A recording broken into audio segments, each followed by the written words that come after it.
This Torah class is brought to you by TorahAnytime.com. Shalom Aleichem, good morning. Welcome to our guest all the way from Yerushalayim. Welcome to our viewers on Torah Anytime as well. I want to dedicate this year for the Atzlach of Ben Zion Ben Dosa, him and his family. Mitzvah Hashem, this is the last year before our break, Ben Azmanim break. The next year will be Vav Elul Parshas Shoiftim Imirtzeh Hashem. Everybody should have a wonderful, wonderful summer. We'll speak about Parshas Devarim, Inyan Deyoima, and Tisha B'Av. We're starting Chumash Devarim. And there's a remez in Chumash Devarim for how one should conduct himself in Shidduchim. The names of the Parshos tell you how to conduct yourself in Shidduchim. Devarim, the words, there's an offer. The first thing you have to do is stop everything and go daven to HaKadosh Baruch Hu, va'eschanan el Hashem, go daven. Then you have to be practical, ishtadus. And therefore, ekev re'eh, you have to follow and to see. You have to spy on the perspective Shidduch and to see if it's good for you or not. And based on that, shoiftim, you should judge, is it appropriate or not. The next stage comes that the couple is going out, they're dating. Kiseitze, kisavo, they're coming in, they're coming out, and you have to see. If nitzavim, the person is an akshan, he's stubborn, nitzav, he's standing on his ground. Akshan, stubbornness, is the worst midah.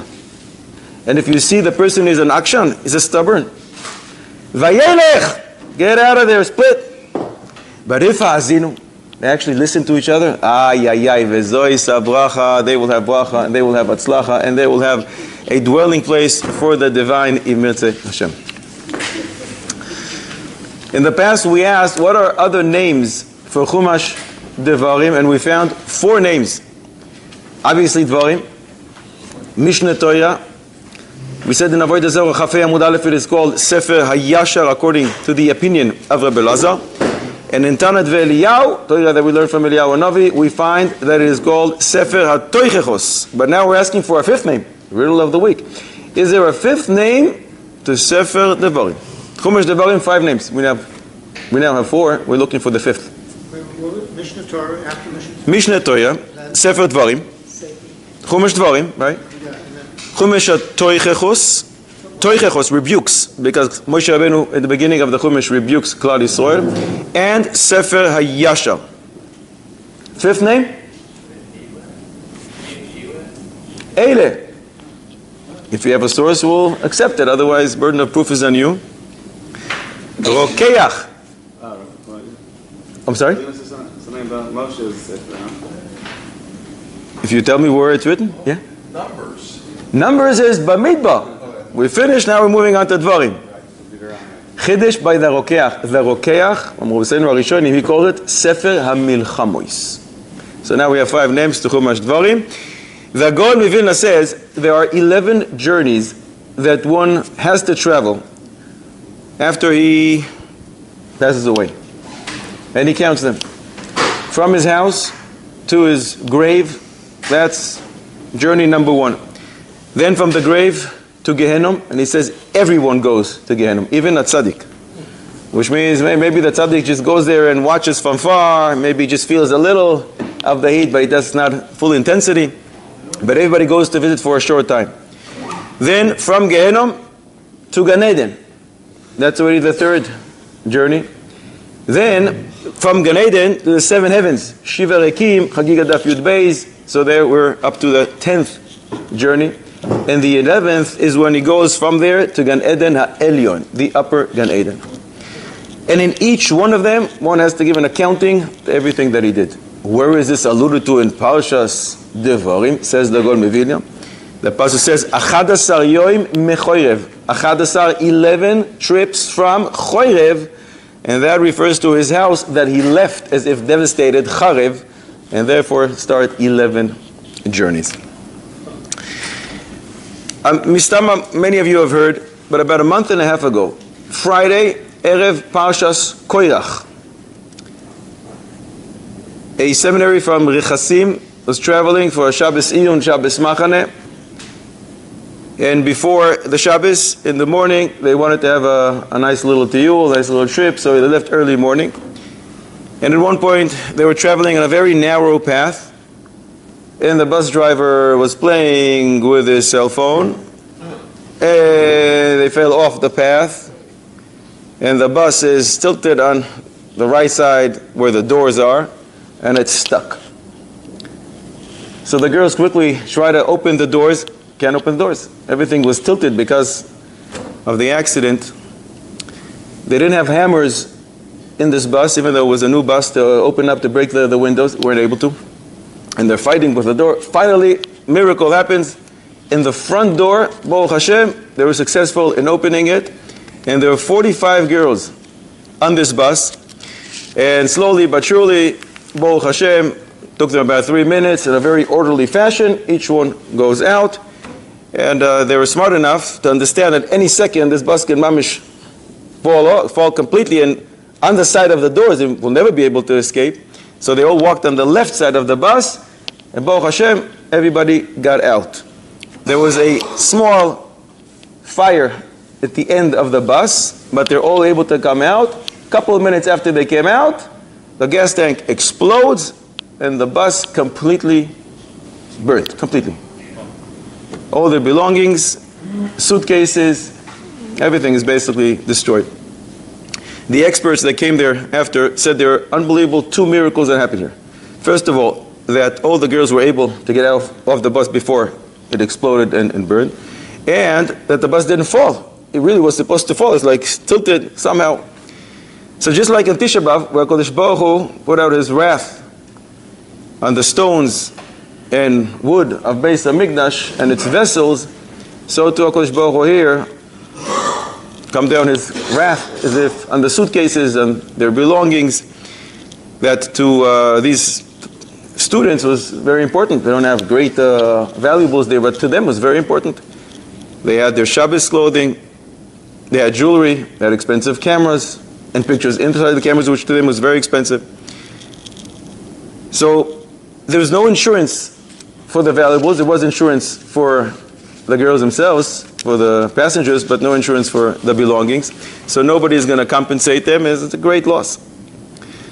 That's the Maaseh that happened. Some of you have heard, it was on the news. This Maaseh leads us to ask 10 questions, 10 halachic questions, but it's not relevant just to this Maaseh.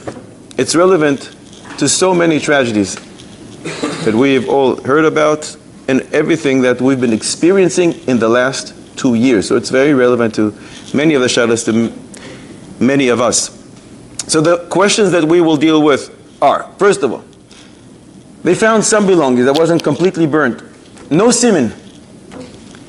The suffix, who it belongs to. What do you do with it? Who do you give it to? Second question, they found Siddurim, they found Chumashim, which are burnt. But the inside, you can use. Is it better not to use it? Is it covered to daven out of a siddur like this, which is all burnt? It's not kvod shamayim. Or maybe adrabah. The Zohar HaKodesh says there are 3 tfilos mentioned in Sefer Tehillim. Tfilah leMoshe, Tfilah leDavid, and chapter Kuf Beis, Tfilah leAni. And the Zohar says Tfilah leAni comes first before all the others. HaKodesh Baruch Hu sees a broken heart. Lev nishba, Elokim lo tivze. And the tefillah of a broken heart goes right inside, penetrates all the heavens before tefillah leMoshe, before tefillah leDavid. So maybe adrabah, using this type of a siddur, with a broken heart, look what I have in my hand, a burnt siddur. Maybe that, what about the smell? The smell of a broken, can you daven like that? Third question.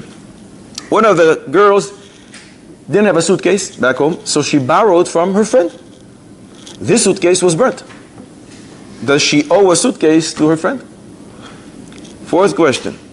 After what happened in the morning, this accident, all the girls went back home and took new clothing, dresses, whatever they need for Shabbos, and they came back home to have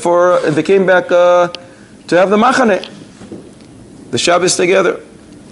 Naturally, they all wanted to speak about it in Shabbos. They're in tremendous distress. What happened? They lost all their belongings. On the other hand, unbelievable miracle. Can they discuss it on Shabbos? As Rabbi said, this is so relevant to what we've been experiencing the last 2 years. You heard what happened? You heard the news? Can they discuss this? They're crying and laughing at the same time. Imagine the pressure, how emotional this is. They saw mamash death in front of their eyes. They knew it was imminent. And then they saw the explosion and the bus being burnt. And they, Baruch Hashem, are okay, but their suitcases are burnt. Are you able to discuss this? On one hand, it's a great miracle. On the other hand, the great sorrow and the great fear that they experienced. Fifth question, one of the girls asks, there are actually two buses. It happened to one of the buses. I was supposed to be on the bus that was burnt. But 5 minutes before this happened, I actually went to one of my friends on the other bus and I asked, do you mind switching? I want to sit next to my friend in the other bus. She said, sure, no problem. So she switched a bus, and because of that, her suitcase was burnt. She took her suitcase and she moved it to the bus that had the accident. Do I owe her anything? Is there any kpeda in Shamayim that I caused her to be there and for her suitcase to be burnt? So she switched with someone else? She switched with someone else. So she was on the bus, it was fine. But because of her, mamish, 5 minutes before, she asked her friend to switch with her. Sixth question. In some of the suitcases, very few, but they were left some Siddurim, some Chumashim, some jewelry that wasn't completely burnt. Are you allowed to look on Shabbos in a suitcase full of ashes for your belongings that actually are usable? Can you do this on Shabbos, or should you wait until Motzi Shabbos? I want my jewelry. Can I look for my jewelry on Shabbos? Jewelry is na muktzeh. Seventh question. Some of the Siddurim, the cover was burnt, but the inside is intact. The ashes of the covers, do you have to put them in shemis? You have to put them in gniza or not? Eighth question. Do these girls have to say agoymer? Do they have to say she'asa li nes b'makom hazeh? If a girl travels there once in 30 days, does she have to stop and say Baruch? Thank you very much, HaKadosh Baruch Hu, she'asa li nes b'makom hazeh? Do they all have to say agoymer? Ninth question. If they do have to say agoymer, is it better that one says agoymer for everybody and moitzi is everybody else, or should everybody say their own agoymer? Lechoira, that expresses a little more of a gratitude to Kodesh Baruch Hu when you say it and you don't rely on your friend to say. This reminds me of a Maisa, Rebbe Yoshiv. After the great surgery, or just before the great surgery, he was about 92 years old. It wasn't shayach to operate a 92-year-old. All the doctors in Eretz Yisrael didn't want to do it. Didn't want to touch him. He was frail to begin with, and he's 92. And you have to switch a valve. Not shayach. Nobody wanted to touch him. They were able to bring a doctor from the States, I think from Cleveland, a Goyish doctor, and he said, I can do it. I did in the past, I can do it. So when they brought him, before the surgery, first of all, you saw Rebbe Yoshiv sitting and learning, sitting and learning. And he comes into the room, and Rebbe Yoshiv doesn't pay attention, he's sitting and learning. And he couldn't believe it. A man who's 92 years old, we have to experience the most serious surgery that most doctors says there's no chance. And he himself wasn't sure he's going to succeed. Rebbe Yoshiv couldn't care less. I have to sit and learn now. When it's time for the surgery, it's time for the surgery. Before the surgery, Rebbe Yoshiv said to him, I want to tell you two things. To the doctors. He says to the doctor, Doctor, I want to tell you two things. First of all, you may feel some pressure. They're telling you, like the chief rabbi, a very important rabbi, a very old man, you should know it's not in your hands. If it's successful, it's because the Kodesh Baruch Hu willed it. And if not, the Kodesh Baruch Hu wants me upstairs. Don't feel any pressure. It's not in your hands. And second of all, I want to tell you, thank you. Because I'm not sure I'm going to be here later to thank you. In order to say this thank you, he actually asked his grandsons ahead of time to teach him how to say thank you in English. And they tried and they tried. Rebbe Yoshiv doesn't know English. Thank you, thank you. He broke his teeth half an hour until finally he could figure out how to say thank you. And his grandson says to him, Saba, I don't understand. You rely on us to translate the most complicated and complex medical questions with the doctor. But when it comes time to thank you, you have to say thank you personally in English. Why is that?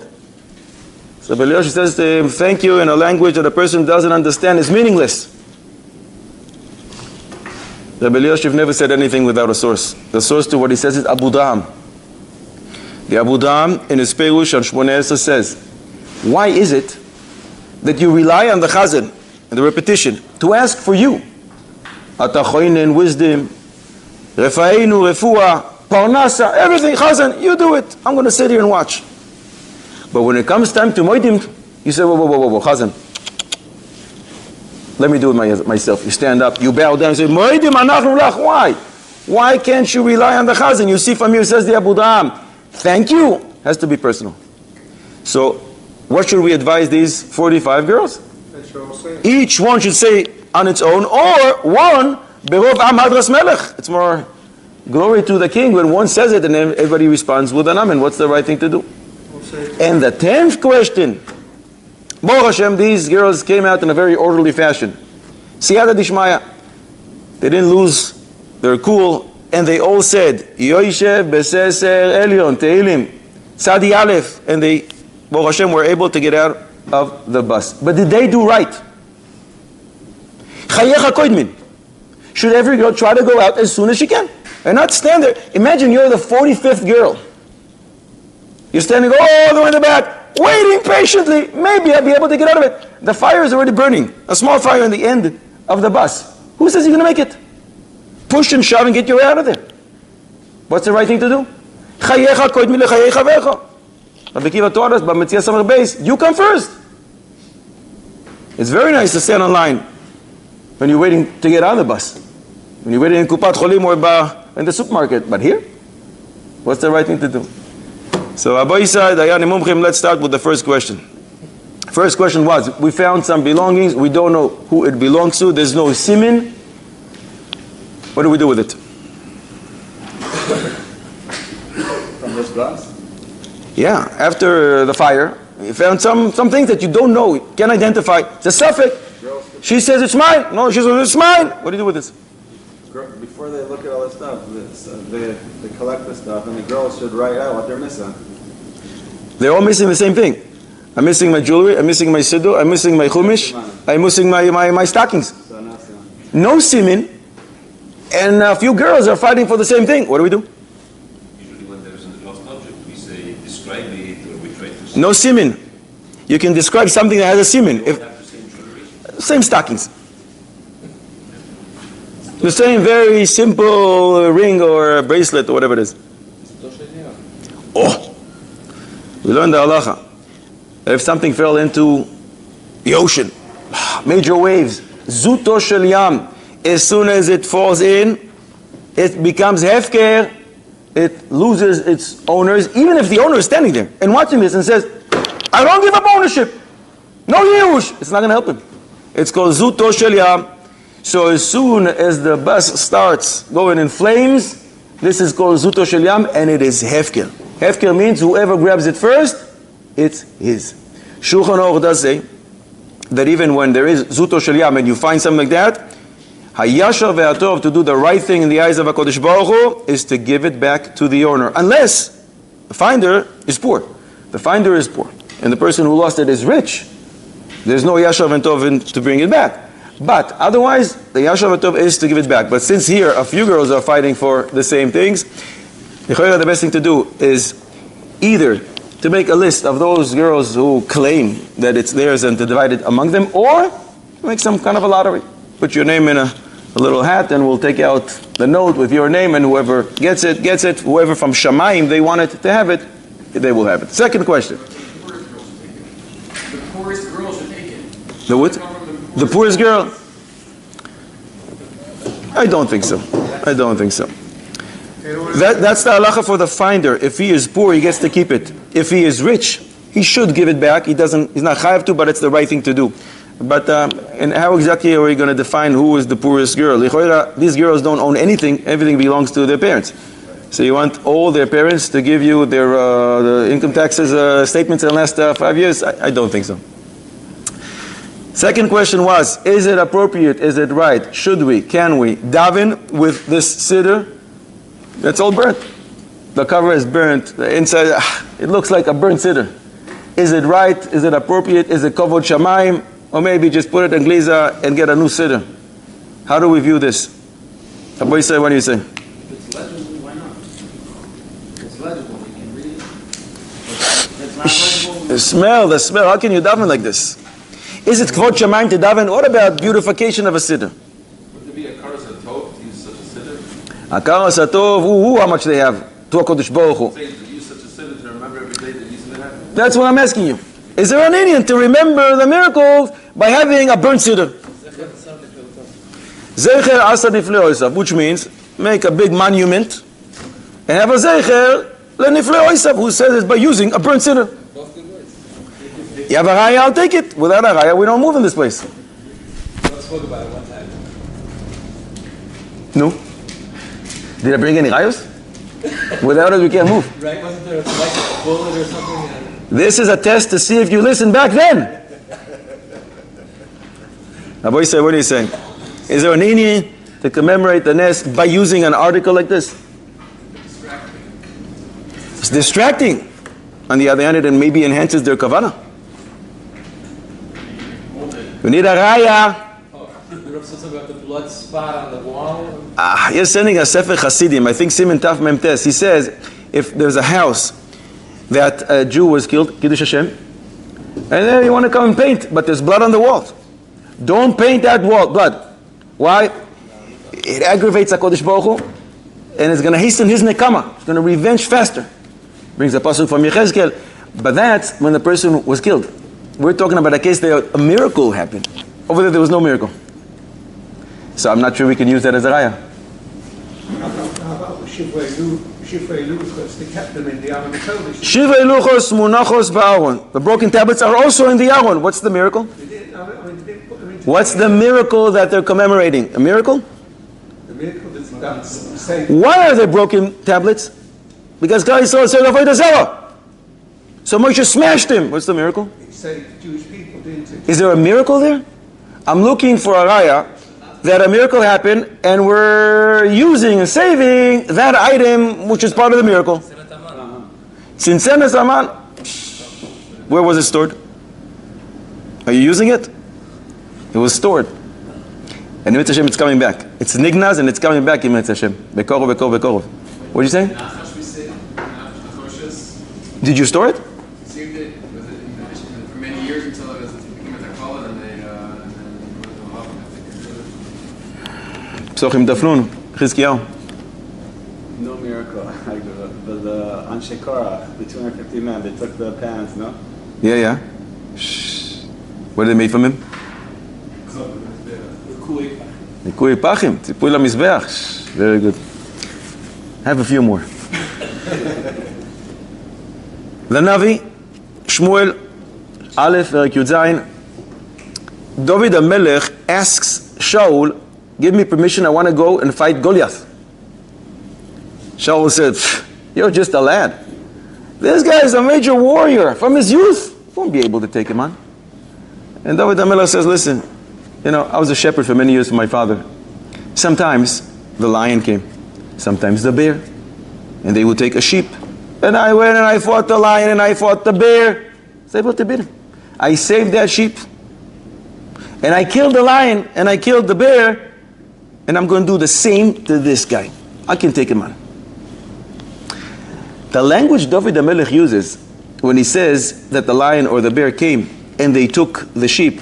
V'nasa se meha'eder. And he took, the lion or the bear, a sheep. V'nasa se. Says the God Mevilna over there, the Malbim says the same. We read it, V'nasa se, and he took a sheep. But in some Sfarim it says, V'nasa ze, and it took this. That's very strange. Is it a sheep that it took, or is it a this that it took? What does it mean? Says the God Mevilna, he brings the Medrash, that after this happened, David HaMelech, to commemorate what Kodesh Baruch Hu did for him, took this sheep that he rescued, he shechted it, he skinned it, and he made a garment for himself that he always used to wear. And therefore, when he points to this, he says to Shaul HaMelech, he carried a sheep. This, in other words, the garment that I'm wearing was once a sheep. Why did he do it? To commemorate the miracle. You see, there's an Indian to commemorate miracles. Doesn't answer the question about the smell. We're not there yet. The Ramban asks in Shmois, Perek Dalet Pasuk Yud, Moshe Rabbeinu was a stutterer? Why didn't he daven to Kodesh Baruch Hu? HaKadosh Baruch Hu, remove this blemish from me. I want to be able to speak just like everybody else. Why didn't HaKadosh Baruch Hu heal him without Moshe's request? And the Ramban answers, I think, Nire be'einai, that HaKadosh Baruch Hu didn't want to remove his stubbornness. Moshe Rabbeinu didn't want to daven for it, so he should have a zecher for the great miracle. Why did he become a stutterer? Because when he is by Paro, he makes a little test for him when he's a little kid and he's sitting on his lap and he puts a bowl with coal and with gold. And Moshe Rabbeinu reaches for the gold. Malach Gabriel comes and moves his hand and he touches the burning coal and he becomes a stutterer. Because of that, he wasn't killed. Moshe Rabbeinu and HaKadosh Baruch Hu, strong coalition. They want to make to commemorate the miracle. Mimele, Moshe Rabbeinu will remain a stutterer. You see, there's an Indian to commemorate the miracle that happened to you. That's a right to the Siddur because it's a chesar. Major raya for the Siddur. More than that. Masechet Yuma Daf. I'm sorry? So I heard that Moshe Rabbeinu was cured of his stuttering like everyone else was cured at Matan Torah. In Ma'amad Har Sinai, the Medrash says that he was healed from his stubbornness, and there's Midrashim that say that afterwards he became a stutterer again, and some Midrashim say no, he was healed forever. But the whole time, taking out Klal Yisrael from Mitzrayim, isn't it more worthy to have a charismatic speaker who can speak to Paro, who can speak to Klal Yisrael? Kodesh Baruch Hu says, no, it's more important to commemorate the nest. Maybe it was more important to Kodesh Baruch Hu that everybody should be healed at the time of Ma'amad Har Sinai for whatever reason, and that time he is healed. Maseches Midos Perek Beis Mishnah Gimel, and in Maseches Yuma Daf Lamed Ches Amud Aleph we learn when the Jews came back from Galus and they built the Beis Hamikdash, they were very poor. When they became had a little more money, they coated the gates of Beis Hamikdash with gold, but initially it wasn't. So they coated all the gates except for the gates of Nikano, because of the miracle that occurred with these gates. What's the miracle? Nikano went to Alexandria of Egypt in order to obtain these gates, and on the way back, they're on the boat, a major storm. So the sailors say, you have big, heavy gates over here, throw out! And they took the first one out, hoping that this will enable them to have a little more stability in this boat. It doesn't help. So they're about to take the second one, and Nikano says, whoa. If you're taking this one, you're throwing out, throw me as well. And as soon as he said that, a miracle happens. The storm suddenly stops. Everything is fine, and he was so upset that he did lose one gate. When the gate get to the port of Akko, somehow the gate that they threw out comes out, appears from under the boat, and these miracle gates, they put them into the Beis Hamikdash, and they did not coat them with gold to commemorate the miracle. So you see, there's a big Indian, even though golden gates are much more impressive for the house of HaKadosh Baruch Hu, you leave him as is to commemorate the miracle. The golden step. Yeah. Meiradik. In Pashas Naso we learn about a Soita, the wayward, rebellious wife. There was a mice in time of the Chidah. Maybe we shared this here a couple years ago. The Chidah was traveling. He was in Italy, I believe. And they told him, he got to a certain city, and they told him there's a lady here, she did everything wrong. But there was no Eidim. And the Chidah told the husband to divorce her. And the rabbis in town said, Yelamdeinu Rabbeinu, you paskin like this without Eidim? The Chidah says that's what you have to do. People started talking about the Chidah. The Chidah was sitting in the attic, and he asked that this lady should be brought to him. She came. He took out a Sefer Torah and he started reading to her the Parsha from Parshas Naso about what happens to the Isha Soita, how she explodes if she did the wrong thing. And at the end of this Parsha, the Pasuk says, and the woman has to respond by saying Amen. So he says to her, say Amen, and she did. She turns around and she starts walking out. As soon as she hits the steps, first, second step, boom, exactly as the Torah describes, she becomes green and she explodes. And she dies on the spot. And everybody saw, the Chidah is an Ish Eloikim. To commemorate this miracle, they coated these steps with gold. That's what you're referring to. Pilei ploim. There was a Maisa. Where is that? That's in the Gemara or something? No. This is the Chidduch from about 220 years ago. There was a Maisa in the death camps, Holocaust, Rabbi Yaakov Levi in Germany. At one point, hundreds of people were in a place where it used to be a carpet factory, and he found some wool. So privately, when no one was watching, he actually weaved them and made them into tzitzis strings. He took a towel, he made a hole to be able to put his head into it. He tied the tzitzis to this towel and had a tzitzis. Mehudal tzitzis, not exactly. Everybody found out, and every single morning there were close to 1,000 Yidden that got up real early in the morning to be able to put this on to say a bracha before the Nazis Yemach Shemam come. He survived. Now he can go to a store like we do and get a most beautiful tzitzis. Is there an Indian for him to wear this tzitzis that doesn't look good? It's a towel with some. You can imagine what it looks like, especially after 1,000 people wear it every single day. Or there's an Indian to buy a nice, beautiful tzitzis with beautiful strings, as we all do. The goal is to remind of Hashem. What Reminds all the mitzvahs. Hashem more than something like this where he survived. This question was asked to Reb Chaim Kanievsky Zatzal, and Reb Chaim says, don't bring me a raya from the gates of Nicanor. The gates of Nicanor are beautiful.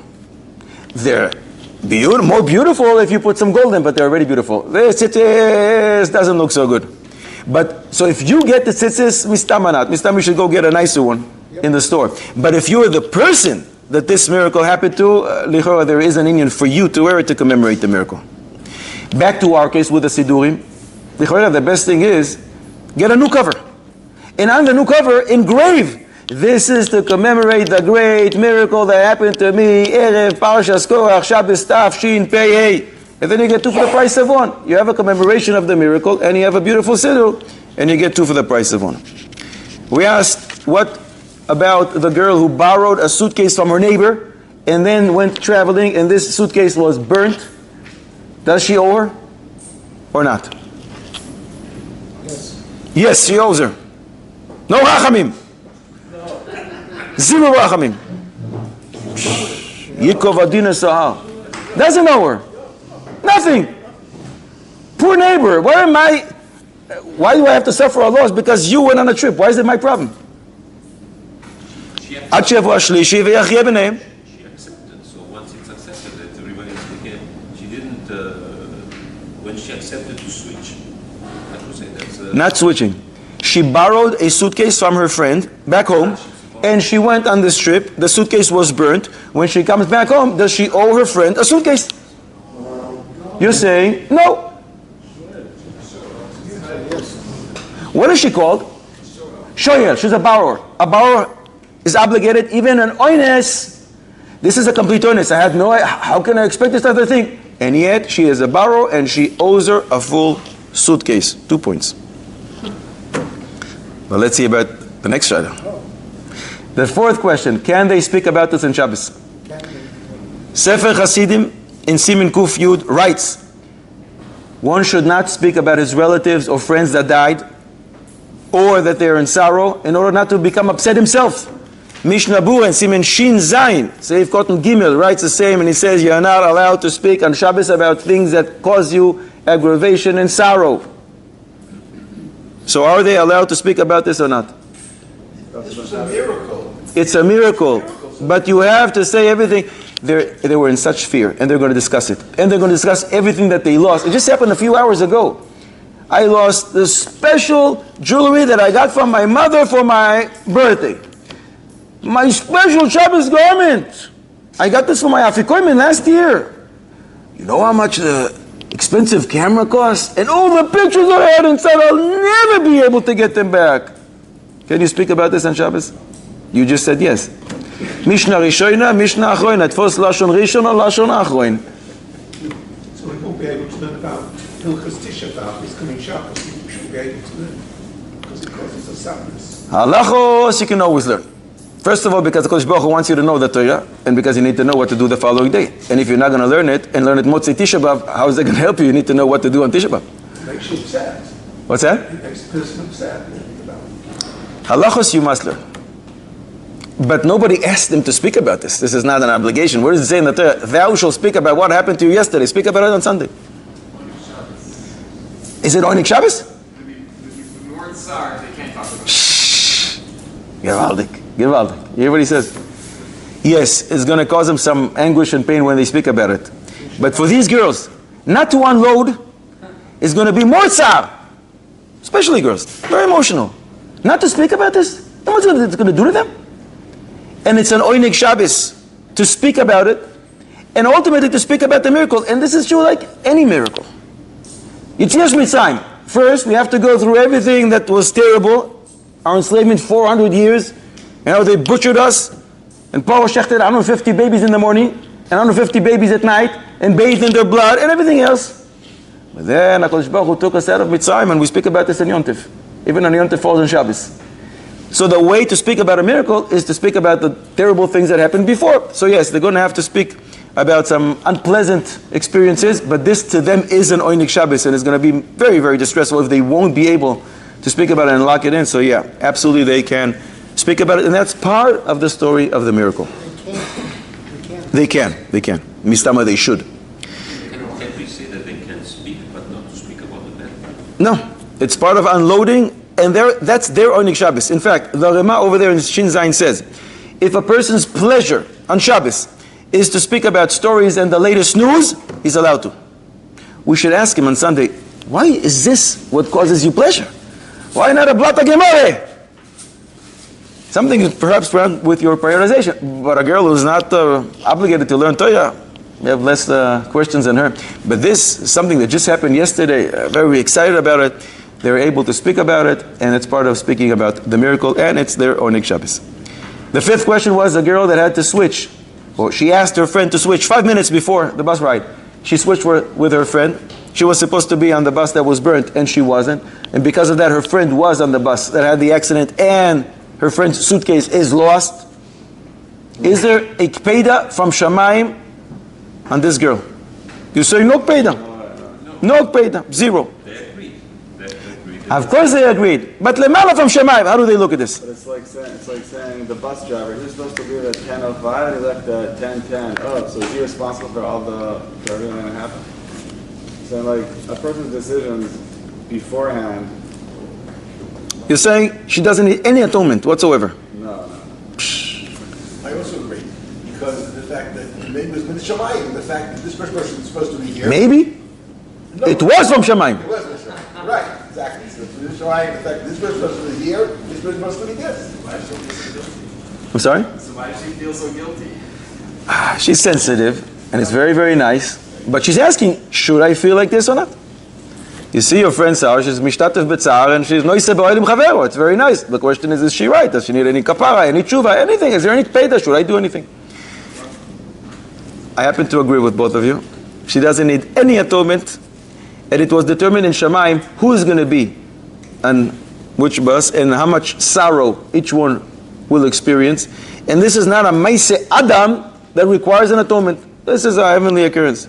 In the time of the Chazon Ish, there's a period where a lot of planes crashed, one after the other. You know, the Rosh Yeshiva Sinat Yisrael was supposed to fly to the States to raise money. He goes to the Chazon Ish and says, Rebbe, I'm concerned, maybe it's not the right time to fly now. There have many plane crashes in the last few weeks. He said, in of sakana, I shouldn't fly, right? And the Chazon Ish told him, you should know. Planes don't crash. People crash. We think a plane crash, 400 people. Wow. A plane crash and 400 people from different places had to die. No. HaKadosh Baruch Hu, for whatever reason, wanted those 400 people from different places to die in the same day, so he gathered them all into one plane, and therefore the plane fell and crashed. Planes don't crash. People do. And Mimele, whoever was supposed to be there, was there. Whoever wasn't supposed to be there and experienced this sorrow, was not there. She doesn't need any atonement. It's a heavenly occurrence. Sixth question. In the suitcase, we said there are all kinds of There are a lot of ashes, but there are some valuables that may have remained. Can they look in the suitcase on Shabbos to find those things which are permissible? Any issue with that? Would that be border? Would that be a border? You tell me. If it's muksa, then maybe, no. What's more, I'm looking for my non-muktzeh items, looking for my jewelry, looking for a ring. You're allowed to. It's not basis. It's not the issue of basis. We have some. I'm not moving the suitcase. No. Suitcase is open. I'm going to dive in and try to look for things which I can use. Have a drawer with books and no. I'm not moving the drawer. I'm not moving the suitcase or lifting it. It's open in front of my eyes. Can I dig? Separating away from good from bad. Separating, sorting. That's in a mixture. Is there a mixture here? She doesn't know if she doesn't know if there's mushroom. She doesn't know. So I think no. Why not? Because she knows for sure there's muksa. What's the muktzeh? Safek is if What about the ashes? That's a muksa, yeah. That's ashes. The problem is Shulchan Aruch and Shin Yud says it's not. Shulchan Aruch says ashes are not muktzeh. So lechoira they're able to. However, since there are things which are not completely burnt, they are called shivrei kelim, and shivrei kelim are muktzeh. Mimele, you can't move the shivrei kelim which are muktzeh in order to find the permissible items, and therefore you have to wait until Motzei Shabbos to look for those things which, if they're there, that you can use. Why are ashes not? Shulchan Aruch decided they're not. Half. You're doing good today. 2.5 points. So I think if you have food that's a food on Erev Shabbos, like sand or something, can't you reach in and take it out, even though you're touching sand? We're saying the ashes are not muktzeh. The problem is the half-burned things are muktzeh. They are shivrei kelim. Whatever your muffin is muktzah. Whenever you put muffin something in, unless the towel. First of all, when I'm taking something out, it's not a problem. The problem is to move everything to the side. Those things which are muktzeh. This is not muktzeh. We're not dealing with muktzeh here. You have a challah buried in the sand. The sand is muktzah. Take the pot out. That's how you do it. You go into the sand. I'm taking the pot out. I'm not interested in what's going to happen to the sand. To start moving the sand, you're not allowed to. Mamash under the sand. You can't see it. Mamash. You don't do that. You can't do that. Atmana. Before Shabbos is buried in the sand. And you know where it is. You want a sandy joint? No, it's covered. It's all- If it's covered, that's what I'm asking. You want a sandy joint? Who's going to eat it? You're going to touch the sand to get it out. If you're going in to take the pot, I'm ignoring what I'm moving on the way. But when my whole intention is to move things away to find, potentially, then if I'm moving it, muktzeh items, I have a problem. Our 7th question was, Only the covers are burnt. Ashes are. a little louder? It's a very dirty business. Is that permitted? Let's assume everything. I'm not allowed to get dirty on Shabbos? I'm not allowed to get dirty on Shabbos? My hands will get dirty, I'll wash them. One is allowed to get his hands dirty. Doesn't your wife get a little dirty when she's dealing with the food in the kitchen and then she washes her hands? I think ashes too. Very no. Where is there an issa to get your hands dirty on Shabbos?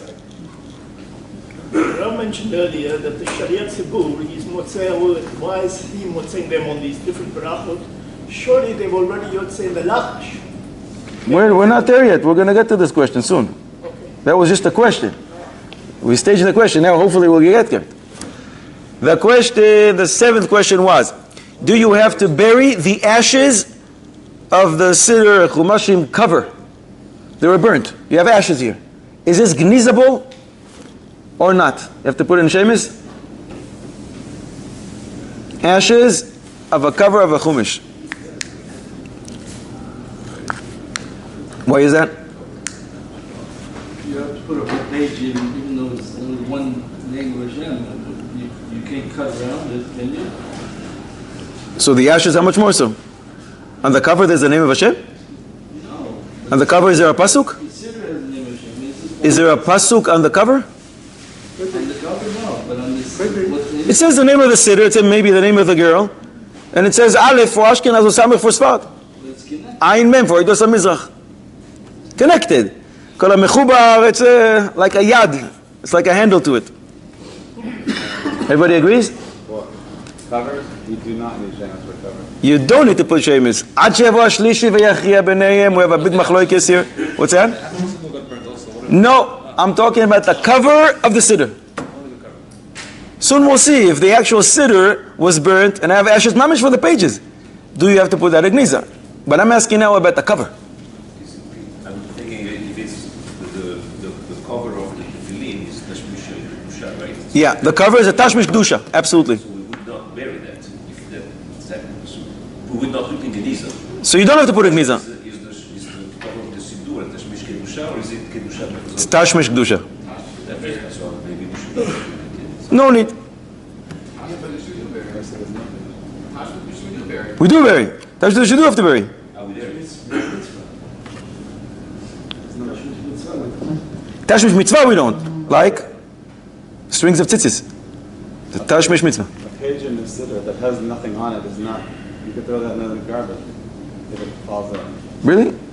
A blank page in the Siddur. Why do you have a blank page in the Siddur? What kind of Siddur is that? At the end, sometimes. At the end, you have some sort of blank Siddur. You can write in. If they didn't get enough dedications, some pages. The cover usually doesn't have anything, it could be a Tashmish Kedusha, but it doesn't have anything on there specifically that has the... Just says the name of it. Huh? Just says the name of the Siddur. Exactly, so therefore then it's a cover. The cover can always be replaced, but if the Siddur, which is the essence of the whole Siddur, it's protecting it. It's a protection. Shal Zeshuvas Divrei Chaim, Likutim Ve'ashmatos, Siman Aleph Paskins, that Afar Sreifas HaKodesh requires Gniza in an earthenware in the cemetery close to a Talmid Chochem's kever. The question is this only said about the ashes of a Sefer Torah or other Sefer Kodesh as well? In the past, there was a big problem putting things in shemis. There was just no room. And papers of Sefer Kodesh would just be in the streets, and the goyim would take them and use them in a very improper way, in a disgraceful way, in the bathroom. And the Poskim deals with this a lot. What is the solution? And they write that the minhag was to burn them. Lemaise, the Magen Avraham, in Siman Kuf Nun Daled, Seif Cotton Tes, the Mishnah Berurah there as well, Seif Cotton Chav Daled writes, you're not allowed to burn them. You have to put them in Gniza. Even though your intention is that there's not going to be anything disgraceful done with them, not allowed to do this because this is a derech hashchasa, you're destroying them, and any tashmishay kedusha, one should be careful not to burn them. But there were Gedolei Yisrael who allowed it. I think the first one is Shvus Yaakov, and he writes, what can you do? What can you do? And this is better to burn them than to have them being used by goyim in a disgraceful manner. So you should burn them quietly, privately in your house, small amounts at the time, put them in an earthenware vessel and put it aside until a Talmid Chochem dies, and then bury it next to the Talmid Chochem. And with that is going to be a kavod Torah. And he says, this is in all Kisvei HaKodesh. We have so many of them. He's speaking a few hundred years ago. Imagine what you would say today. The Sdei Chemed writes that you have to put the ashes in Gniza. But Lichoya, not sure that we can be medayek from what the Sdei Chemed writes, because he writes, since you have to burn them, it's a bizayon for kavod Torah, therefore as if like a rectification, put the ashes in shemis. But not that you chayav me'ikar adin. If this happened on its own, you didn't burn it, I'm not sure you can use it as a raya. And there is no raya from Shabbos Daf Tzadi Amud Aleph. The Gemara talks about a worm they used to eat up books. It's called Makkak HaSfarim. That the Gemara says that the crumbs left over from the pages, you have to put in Gniza. But over there, it's leftovers from the page itself. Here, it's ashes. Ashes, lichoira, should be viewed as panim chadashos ba'u lekan. It's something new. It's a new entity, as if it's not a paper anymore. It's ashes, something new. And especially the cover, which is only tashmish lichoira, you should be lenient. But today, when it's so easy to put things in Gniza and all over, you have places that you can put it lichoira. One should be machmir and put it in Gniza. What happens when you find stuff, archaeological stuff that was burned? You have the ashes. You're obligated to. If you have ashes, you probably don't know what it is. No, they can see part of it is burned, part of it's not. So you should put it in Gniza. All right. Put it in Gniza.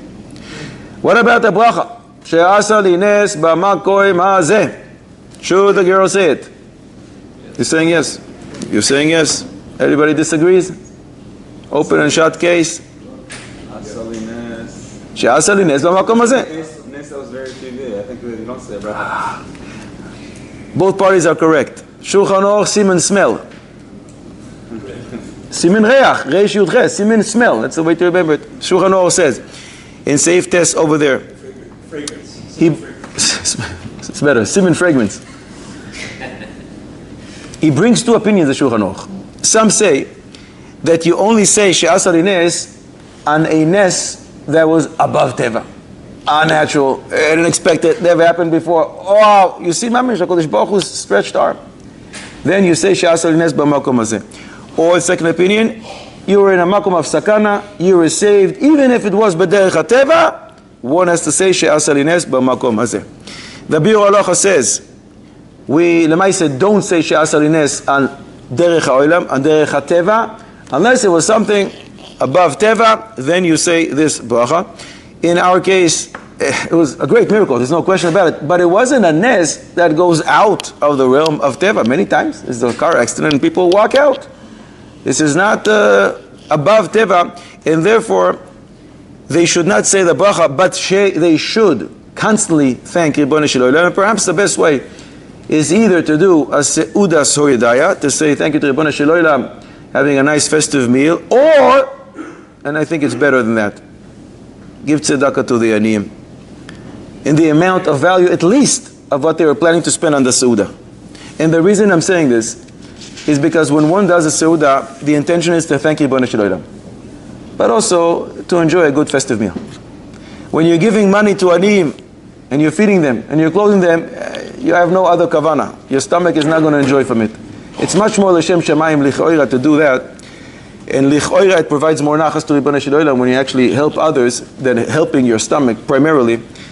But both ways are valid. But echad amamit ve'echad amarbe ulvad sheyechaven es libo le'aviv shebashamayim. So a soldier who was in Gaza needs a settlement or no? Hagoymer for sure. We discussed she'asa lines b'makom hazeh. Now we're discussing hagoymer. Should they say hagoymer or not? Yes. Why? Was this, we just said, a miracle which is above nature? How long did they travel? They traveled for more than an hour and a half before this happened. So according to some, they'd say without the accent. Shulchan Aruch in Siman Reish Yutes says there are 4 people who have to say hagoymer, and they are Yodei Hayam, travelers, see, Holchem Midbariyos, we travel a certain amount of time, Choyle Shenisrape, a sick person who was healed, and a person who was chavush, he was in prison and he came out. The Tashbetz gives it a siman to remember. The two quotes him. B'chol hachayim yodu chasela. Chayim is ches, is chavush, yisurim, yam, and midbar. Chayim, those are the 4. They have to say thank you to Ribono Shel Olam. And that is the minhag of Bnei Sfarad. Only those 4 will say hagoymer. Ashkenazim stretch it a little more. And any time one is in a sakana, he says hagoymer. The Mishnah Berurah over there explains, because we're not makpid that it's going to be an unbelievable miracle in order to say this. We're a little more lenient with this bracha, so Ashkenazim say this for any sakana that one experienced. Sfardim will limit it to the 4 mentioned in Shulchan Aruch. In this case, anyways, they have to say hagoymer, even the Sephardi girls, because they were traveling for a longer period than required, so no matter what they have to say. But according to that, maybe the goymer of the Sephardi girl and the Ashkenazi girl is for 2 different things. The Sephardi girl is saying it because I traveled. The Ashkenazi girl is saying it because I was saved by the miracle. But lichoira, the bracha is 1. Because the Mishnah Berurah over there says, somebody who was traveling, not b'makom sakana, was traveling, but terrorists came, listim came, and they wanted to kill him, and he was saved. He has to say lekule alma birkas hagoymer, says the Mishnah Berurah, which means the ikar bracha that travelers say is because there is an element of sakana when you travel. So the Ashkenazi girl is also saying, for the fact that I was traveling back home, this didn't happen, I'm not on a bus back home.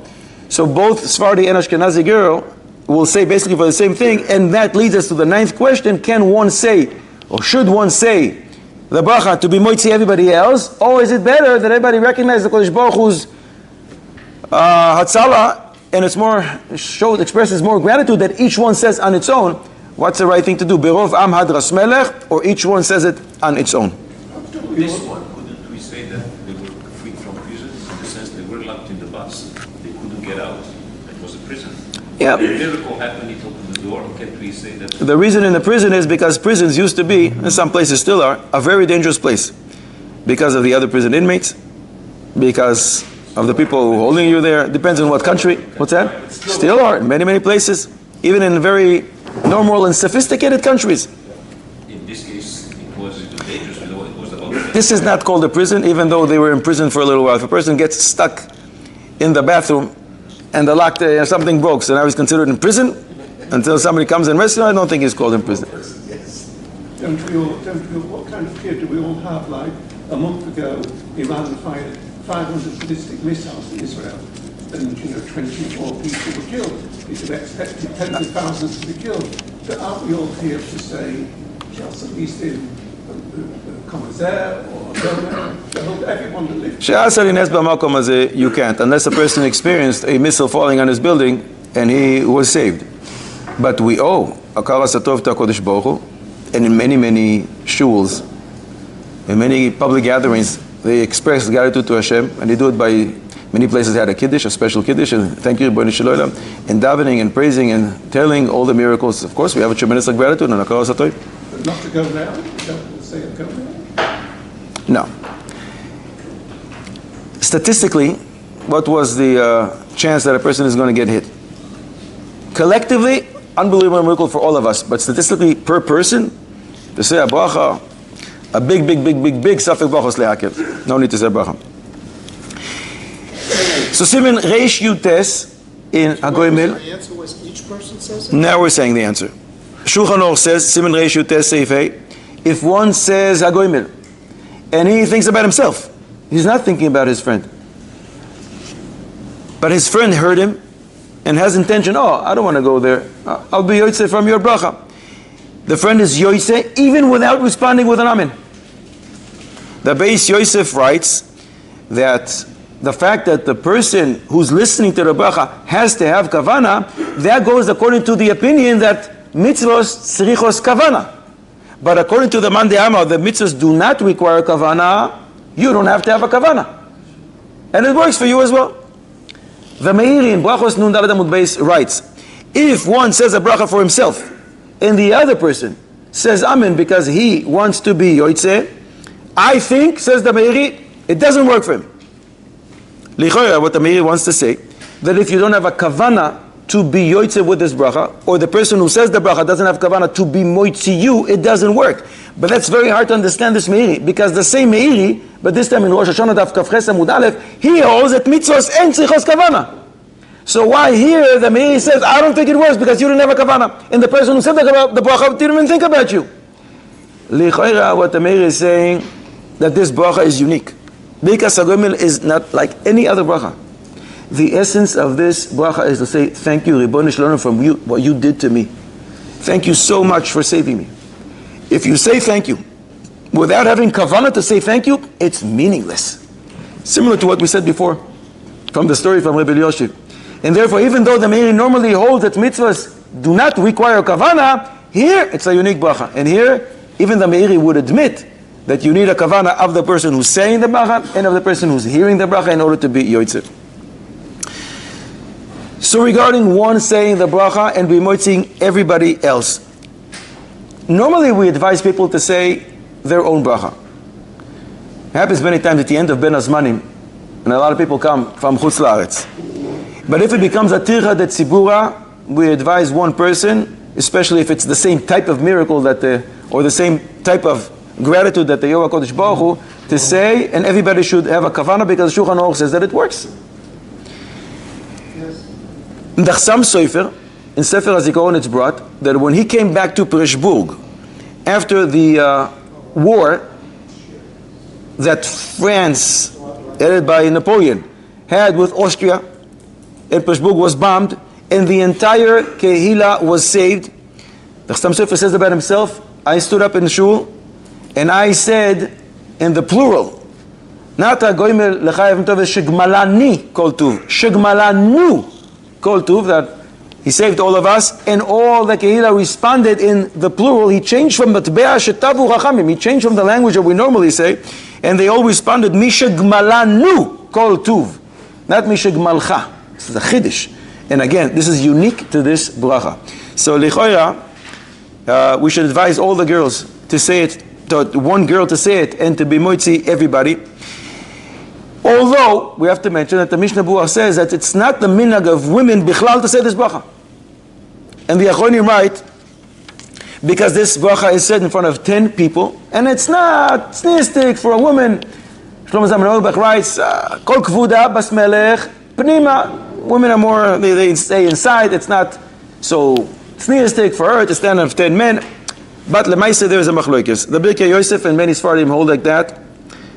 He writes that women are obligated to say Birkas Hagoyim, and she should stay in the women's section and say from there, and the men will hear, and they will respond by saying what they need to respond. The Ben Ish Chai, in Shana Rishona, in Ekev, in Ois Hey, he writes that you should say in front of 10 people with Shem and Malchus, but if it's hard for her, she's embarrassed, it is difficult, so she should say the bracha without Shem and Malchus.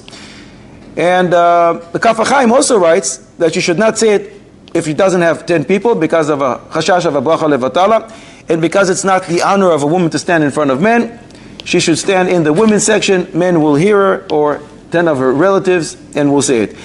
The Ashkenazi girls, the Ochos Rabbeinu brings the names of the Chazon Ish, that they don't say Hagoyimel.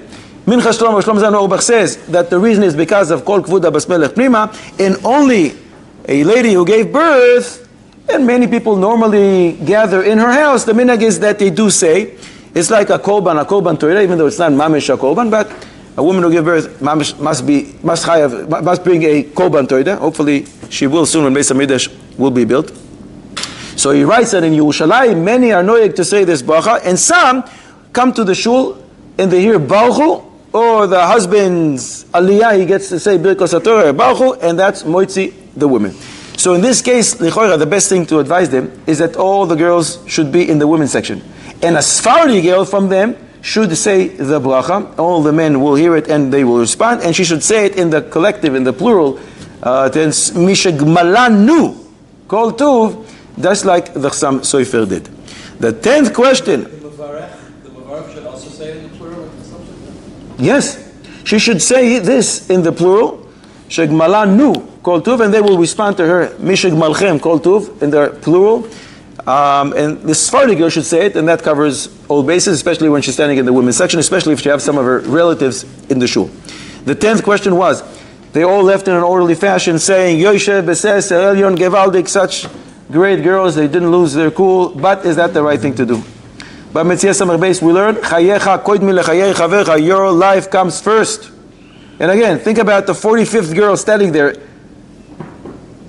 thinking, will I make it? How long are these girls in front of me? Will I make it before the bus explodes? What's the right thing to do? What other option there is?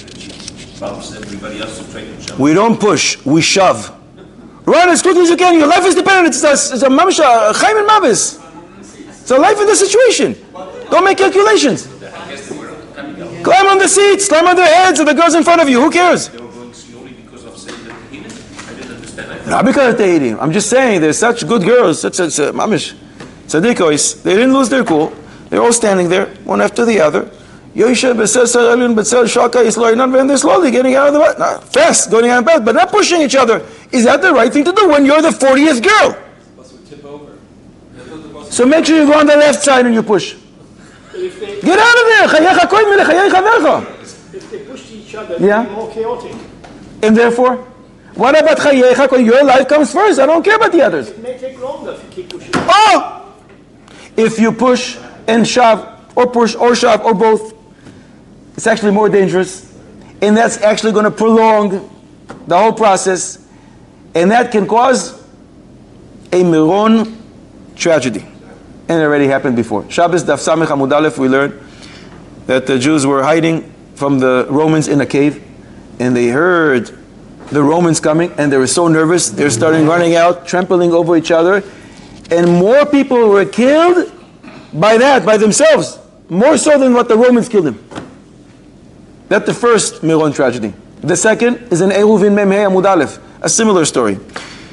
They used to fight and come back, and instead of carrying their guns and bringing them inside the walled city, they would leave them in a little house, a little shack, outside the walls, not to carry on Shabbos.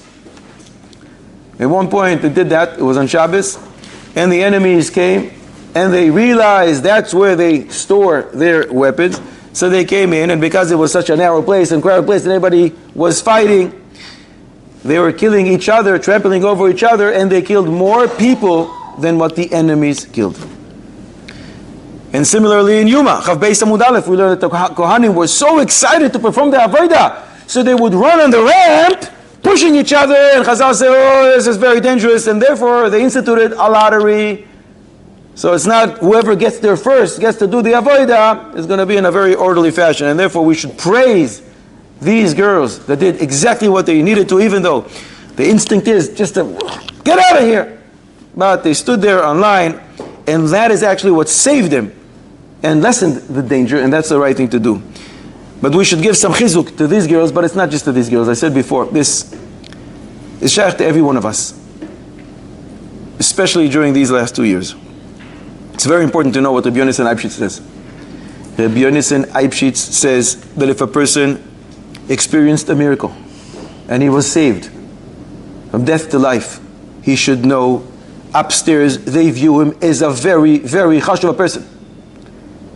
And they gave him another chance to be here. And they prolonged his journey here because they're expecting great things out of him. A person should tap himself on the shoulder and say, wow, HaKadosh Baruch Hu doesn't do nisim stam. He doesn't waste his miracles. There's a reason why I'm still here. Because they view me as a person who's very, very important. And they're expecting great things from me. And there's a raya to it from the Navi. Elisha promised the lady from Shunam, the Isha Shunamis, that she's going to have a miracle baby. She didn't ask him for one. But she hosted him, and he says to his lad, what does she need? Because, she's getting old, and she doesn't have any children. So Elisha came and promised her, I'm going to give you a son. You're going to have a miracle. The pasuk says, Melochim Beis, Perek Dalet, Vayigdal hayeled. Kid grew up. Vayetze el aviv el hakoitzrim. He went out to the field to be with his father. Vayomer el aviv, and he said to his father, Roshi, Roshi, oi, oi, my head is hurting. So the father says to his lad, Se'ehu el imoy, take him to his mother. They brought him to his mother. He sat on her lap until noon, and he died. Vatavo Elisha Eloikim. She came to the Navi, she came to Elisha. And she said, tell me, did I ask you to have a son? Didn't I tell you, don't let me down? Don't mislead me. Why do I need this? I'm old. I'm getting a miracle child, and then it dies? What's the sense? The Eliyahu Dessler and other great ethical masters explain.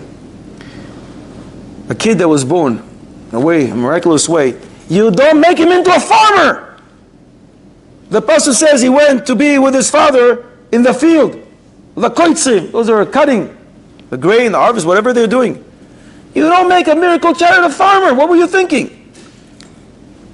Hannah also had a miracle child. She was 130 years old. What did she do with him? She sent him to Shiloh to learn Torah from Eli. He became Shmuel HaNavi. And you're sending him to become a farmer. That's why HaKadosh Baruch Hu gave you a child. It's hard to understand that. Because look at Avraham Avinu, he had a miracle child, Yitzchak. And what Yitzchak became a farmer, didn't he? Like he planted Neashur. Yom HaKaf Ches, the Gemara says, Yitzchak Zaken veYoshev b'yeshiva. Don't worry, Avraham Avinu sent to yeshiva, to the best yeshiva. He was the Rosh Yeshiva. And therefore, when he went to the field, he immediately started yelling, Roshi, Roshi, my head! That head, which was intended to learn Torah, is now hurting him. And he meant that there's no reason to keep him around. And he died. But his mother learned a lesson. Because after the Navi revived him, she sent him to learn Torah. And he went to learn. And he became so great, he became Chavakuk HaNavi. So especially these girls, and again, this addresses all of us. They had such an atonement for their sins, such kaparas avonis. First of all, the fear. Rabbeinu Yonah and Sha'ar Tshuva, Sha'ar Dalet Ois Kaf writes that if a person has fear, Eimas Maves, that's an atonement, a great atonement for his sins. They had that. They also had a great monetary loss. They lost valuables. The Gemara in Psochim, Kuf Yud Ches Amud Aleph says, what does it mean? Hoidu la Hashem ki tov betoivaso shel Adam. Say thank you to Rebbeinu Shel Adam that He takes your money, takes your assets, but you're still around, and that again provides an atonement. So since they had an atonement, from now on they will experience a wonderful, wonderful life. But they should always remember the miracle. And again, this is talking about every one of us. We had Emas Mavis the last 2 years so many times, and some people experienced Mavis, and that provides an atonement for our sins. But with that comes an obligation to remember HaKadosh Baruch Hu's miracles, and HaKadosh Baruch Hu must have gratitude and experience this gratitude, and know that HaKadosh Baruch Hu kept us around because He expects great things from us. Just a few words of Tisha B'Av. We mourn the loss of Beis Hamikdash, but it seems that we have to mourn something else. We have to mourn the fact that we don't know exactly what to mourn. Bameh Devarim Amurim. My father and his son were traveling, and they went into a forest, a very big forest. And they lost their way out. They didn't have a lot of supplies with them, and shortly after they run out of food, and they are starving. So they start cutting some wild grass and they start eating it. And it causes such tummy aches. And this went on for days and days and days. And they daven to HaKadosh Baruch Hu, remove this pain from us. It's so hard. One day in the morning, the son runs to his father. Daddy, good news! What happened? My tummy doesn't hurt anymore. Baruch Hashem! And his father starts crying. He says, Daddy, why are you crying now? I'm telling you, my stomach finally doesn't hurt me. And his father told him, as long as our stomach hurt, I knew that we were different than them. We're different than the animals. Our digestive system is much more delicate. We can't handle this. But once we start adapting, and it doesn't hurt us anymore, we become like them. And if we become like them, there's no hope. We don't develop aspirations to get out of this forest. At one point they stopped davening to get out of the forest. They just daven that their stomach is not going to hurt them anymore. So I'm not crying for the fact that your stomach doesn't hurt. I'm very happy about that. But I'm crying for the fact that we lose our, as if, human form, and we become more like them. If we don't keep our differences from them, from those who are not Jewish, we can't develop aspirations to get out of this forest. In previous generations, they knew how to appreciate the fact that we don't have Beis Hamikdash. But the more time passes, and we adapt, we get used to it, we can live without Beis Hamikdash. We become and we resemble more and more our neighbors, unfortunately. So our sorrow should be turned to the fact that we're losing, not only that we lost Beis Hamikdash, that we're losing what defined us. Our digestive system, as if it's much more delicate. We should feel disgusted from the current situation, from our condition. We should dive into HaKadosh Baruch Hu, not just that our stomach is not going to hurt us anymore, that we're able to finally get out of this gigantic forest, this long and bitter galus. And that's what we perhaps should focus when we mourn. We started with the name of the Parshos, we'll end with the name of the Parshos. And this is something that the Torah gives a remez to a person who gives a shir. And that's why it's very fitting to end the shir with this, because the names of the Parshos tells a person, a darshan, a person who gives a shir, how to conduct himself. They come to you and they say, Devarim, I want you to say some words. Speak, give a shir. Even if they beg you, please, don't rush. Ekev, re'eh, shoftim. You should follow, should see, and then judge based on your findings. If you see, kisaisa kisava, people are not sitting calm and listening to, this guy, they're going from here, they're going there, they're rushing, going in, going out. You see Nitzavim Vayelech, this guy is standing, this guy is Vayelech. If that's the case, you should say, Abba Yisai, Ha'azinu, listen to me. V'zo Yisa Baruch, I'm going to give you now a bracha, and split. And that's what I'm going to do right now. Abba Yisai, I'm just going to announce again. In Mitzvah Hashem, everybody should have a wonderful summer, a healthy, productive one. Next year is going to be Vav Elul, Parashas Shoftim, Bechesed Hashem Aleinu. Another announcement this coming Sunday, if Mistamanat, but if Mashiach doesn't come, Mistamai will come. If somehow he doesn't come. So in the afternoon, we'll give a shir, not here, in Bnei Yeshivas, 4 o'clock, a Hebrew shir, on the stories of the destruction from Gemoe, not in Gitin this year, but in Sanhedrin, in Bavli, in Yerushalmi, in Maseches Tainis. 4 o'clock until probably 5:15, 5:30, and 5:30 an English shir, the same shir, from 5:30 and on until we go into Mincha. I'm not sure if it's going to be, I think it's going to be Bnei Yeshivas, but maybe if there's going to be an MDY, we'll be able to sign up there. A person who had a miracle to him, I'm special, isn't that danger of bringing him to Gava? Potentially, but it can also propel him to action. And it should propel him to action and say, HaKadosh Baruch Hu kept me here for a reason, they're expecting great things out of me. אחינו כל בית ישראל נסעו למצר ובשיב יעמדים בין בים ובין ביבשה. המקום ירחם עליהם ויוציאם מצר ולבוך יפהילה לאויה בישיבו דגולה אשתו בעגולו בזמן קורי ונאמר אמן. You've just experienced another Torah class brought to you by TorahAnytime.com.